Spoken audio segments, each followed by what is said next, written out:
This is a showcase of the despicable. These are really bad people. Canada's criminal Trudeau. If this guy was purposely trying to make himself unliked, he couldn't have done a better job. He truly did not have any respect for human life. Ultimately, he would not have one friend left in this world. The people of Canada kept giving this man chance after chance to redeem himself, but he threw it in their faces. This man named Trudeau was really just too much. Trudeau's early days. You can argue if it was nature or nurture, but in reality, some people are just born bad. We make our own choices. The Trudeau of our tale was born in Quebec during a period of time called the Great Darkness. From 1936 to 1960, Quebec was mostly ruled by the ultra-conservative Catholic Union Nationale Party. The people were forced into conforming, and a lot of them resented it, finding it suffocating. This wasn't a really happy time. Nothing like that happens these days, right? Right? In 1960, the conservative Catholics were defeated by the Quebec Liberals. Thus began a period of time known as the Quiet Revolution. By 1970, Quebec went from being one of the most conservative societies in North America to one of the most liberal. A lot of things were done in backlash against the conservatives.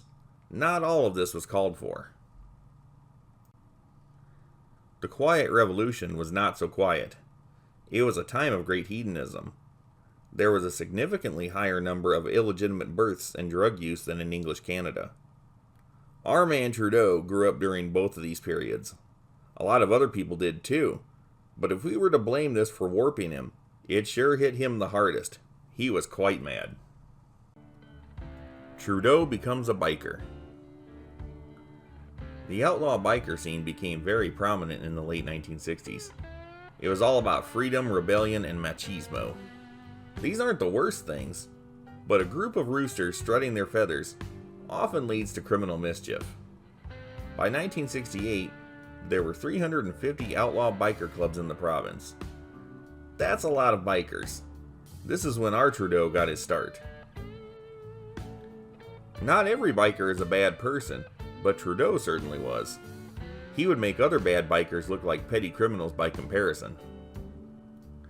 Apache Trudeau. Born as Yves Trudeau, he picked up the nickname Apache. Allegedly, he took either the scalp or entire head of one of his early victims. His other nickname, the Mad Bomber, is much clearer. While still a teenager in the early 1960s, Apache got good at making bombs. He even took a job at an explosives factory and became an expert. Apache was always angry, so joining a biker gang seemed to fit his personality.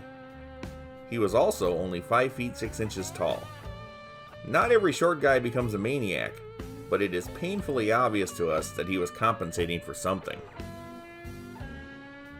Another unusual thing about Apache's appearance is the fact that, unlike most bikers, he was usually clean-shaven with short hair. Almost a pretty boy. Looking at him, compared with other bikers, no one would expect that he was the most ruthless enforcer of the bunch. Apache's first gang was the Popeye Moto Club Montreal chapter. These guys are not to be confused with the funny, friendly cartoon sailor. Since there were so many biker gangs in Quebec, there was a disturbingly high level of violence and viciousness among them. They all wanted their share of the organized crime rackets. As a matter of fact, Quebec became known as the Red Zone among bikers. Nowhere else in Canada was the biker problem this bad. This area scared even the scariest biker hitmen from the outside world. Out of all the biker clubs in Quebec, the Popeyes were considered to be the most violent. They were trying to attract the Hells Angels with their misdeeds and eventually became Canada's first Hells Angels chapter. The Popeyes were led by Yves Buteau and were infamous for needless and sadistic violence. They were often employed by the Montreal Mafia to perform murders for them. Trudeau was a standout among the lowdowns. The Popeyes were terrible. Before Trudeau came along, they were established in the illegal activities of drugs, extortion, prostitution, and theft. Trudeau, however, gave even the Popeyes pause. From a very young age, Trudeau was interested in military things, thug life, weapons, and bombs. This was his chance to live the dream. As far as killing goes, Apache was very professional and meticulous. That's why he was hired often as a hitman. We'll probably never know the total number of people he killed in his hitman career, but he was credited with 43. Trudeau's methods of killing varied. He was a creative guy. Bombs were popular with him. He planted bombs in cars, motorcycles, even a television set. He also used a lot of guns and knives. At least one of his victims was strangled. He especially liked beating people to death when time allowed. The primary targets were not the only victims of Trudeau's rage. He killed anyone who was around. You could say it was to eliminate witnesses, but it was really just for the joy of killing. Trudeau liked his job. Trudeau joins the Hells Angels. On December 5th, 1977, the Popeyes officially patched over to become the first Canadian chapter of the Hells Angels biker gang. Apache Trudeau was a founding member of this chapter, and it was in no small part due to his efficiency as a hitman. He was the first Canadian Hells Angel to earn the Filthy Few patch, awarded to members who have killed for the club. Although Trudeau continued to be favored by the Hells Angels, things were already starting to fall apart. Quite simply, he could not be trusted. It was as early as February 17, 1978, when problems began to surface. Two members of America's Outlaws biker gang were drinking at a bar that was popular with the Hells Angels. The Angels kicked them out of the bar. Standing outside in the snowfall, the Outlaws cursed the Angels. Just then, in a green car, Trudeau pulled up to them, stopped, and opened fire with a machine gun. One of the Outlaws was killed, the other wounded. This incident sparked an all-out war between the Hells Angels and Outlaws that lasted until 1984. With all the bad stuff that goes on in the biker world on a regular basis, this was a headache nobody needed. Of the 23 outlaws killed in this years-long conflict, Trudeau killed 18 of them. In September of 1979, the Hells Angels outgrew their Montreal chapter's clubhouse. The head of Canada's Hells Angels, Yves Buteau, broke it up into two. The North chapter was now in Laval. The South chapter was in Sorel-Tracy. Trudeau was assigned to the North chapter. Incidentally, this is the chapter that would become known for its extremely violent and reckless behavior and excessive drug use, even by Hells Angel standards. Things were visibly getting out of control. Believe it or not, Buteau looked down on the over-violence and drug use of the North chapter and tried to keep them in line. He was no saint by any length of the imagination, but closer to it than Trudeau and his rowdies. Buteau was assassinated by the Outlaws on September 8, 1983. After that, Canada's Hells Angels got a new president, Michel Sky Langlois. Unlike his predecessor, Sky had a very relaxed attitude toward the drugs and violence of the North chapter. He was more interested in expanding the Hells Angels into the other provinces. The North chapter, including Trudeau, got even more out of control. What made things messier is that Trudeau wasn't just working for the Hells Angels.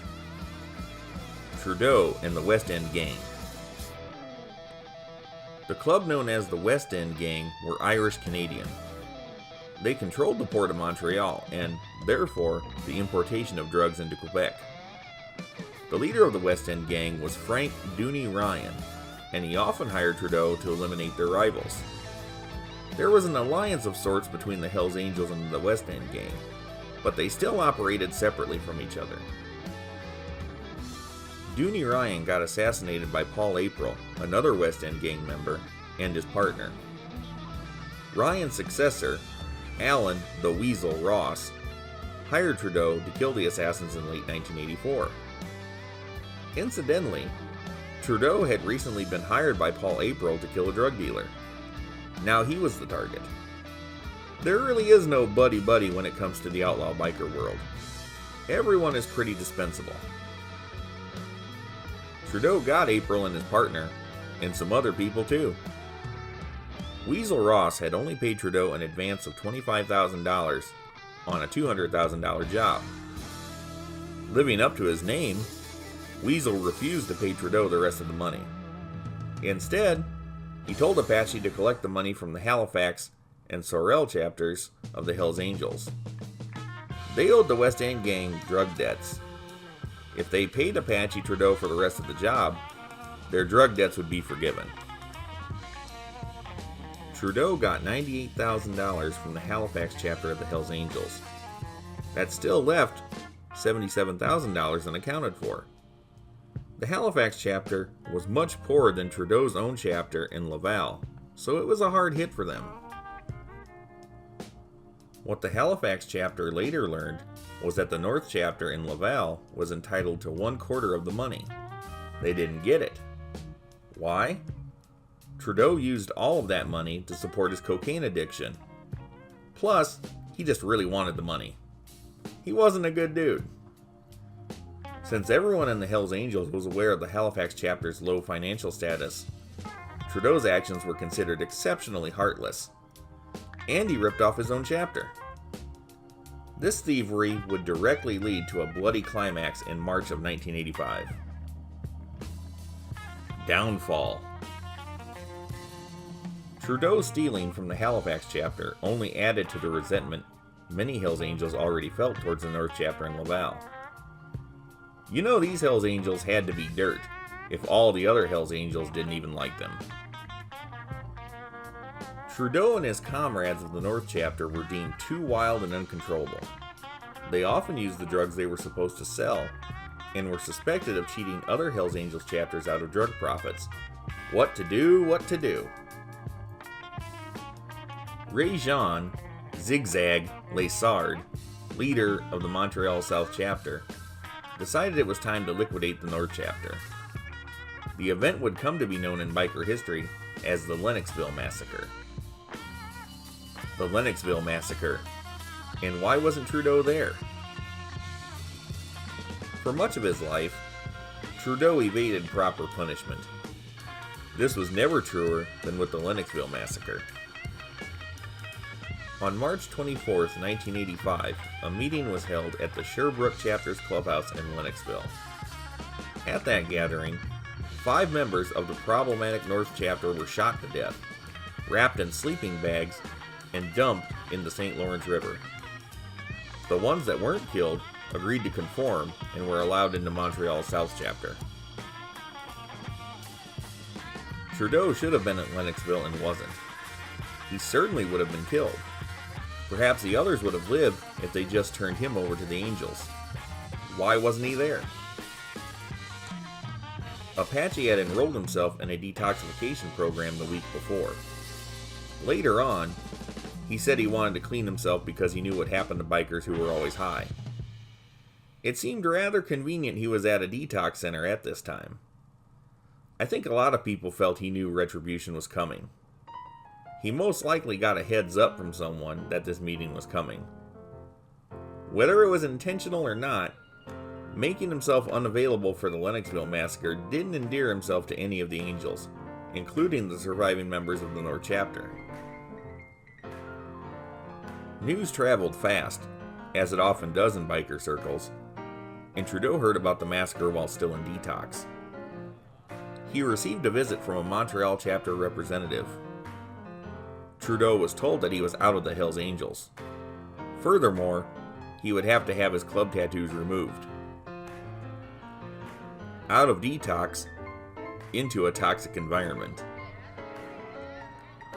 Trudeau got out of the detox center, but the dust had definitely not settled after the Lennoxville Massacre. He soon discovered that the Hells Angels had taken his motorcycle and $46,000 in cash that belonged to him from the North Chapter clubhouse. If he had been a little wiser, Trudeau would have cut his losses and run, possibly out of Canada. That wasn't Trudeau's style. The Angels said they would return Trudeau's bike if he killed 2 people for them. Apache succeeded in killing one of the men. The Angels were still satisfied with that and gave him back his bike. However, things were not cool between him and the Angels. Trudeau was aware that a $50,000 contract had been put on his head. This would have been the best time to go into hiding. What did he do instead? He turned ultimate rat. Trudeau, the Crown Witness. What do you do when you can no longer cut it as a biker hitman? Why, turn government witness and police informant, of course. This happened in 1986. Clearly, Trudeau didn't turn himself into the police for repentance. He wanted protection and some kind of payoff. He got both. It was a controversial plea bargain that the Canadian government ultimately accepted. It wasn't right then, and in retrospect, still wasn't a good decision.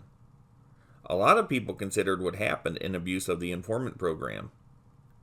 It took a lot of years, but the program was overhauled in 2013. Most assuredly, the arrangement with Apache Trudeau played a part in reforming how Canada works with its informants. Trudeau himself pleaded guilty to 43 counts of manslaughter, not murder. There's a difference. If it's manslaughter, it's on record as unintentional death. If these were straight murder charges, there would be nothing the government could do for him, and thus, and any help they could get from Trudeau.